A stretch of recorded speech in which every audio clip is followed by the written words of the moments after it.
এই সরকার আমাদের শহীদের সরকার। 5ই আগস্ট যাত্রাবাড়ি হানিফ ফ্লাইওভারের নিচে আমার মিরাজ পুলিশের গুলিতে শহীদ হয়। আগে বিচার, তারপরে সংস্কার, তারপরে নির্বাচন। কোন বড় বড় নেতা, কোন রাজনীতিবিদ, ব্যবসায়ী, শিল্পপতি, তাদের কোন সন্তানরা শহীদ হয় নাই। আমাদের মতো মৃত পরিবার, সেই সন্তানরাই নির্বিচারে কোন তাদের আশা আকাঙ্ক্ষা ছিল না, একটাই ছিল প্রতিবাদ করা।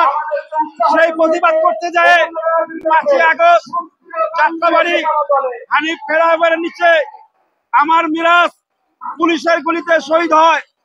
আগামীতে এমন একটা নির্বাচন দিবেন, সারা বিশ্বে তার যাতে একটা স্মরণীয় থাকে যে উনি একটা নির্বাচন দিয়েছেন।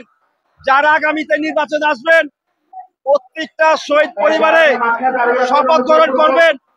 শহীদ পরিবারের লোক যাতে একজন করে সেখানে উপস্থিত থাকে সাক্ষী হিসাবে, এবং শহীদের মর্যাদা যাতে আমরা পাই, এবং শহীদের স্মৃতি যাতে জায়গা জায়গা হয়, সেই ব্যাখ্যা করছে আপনাদের মাধ্যমে দেশবাসীর কাছে।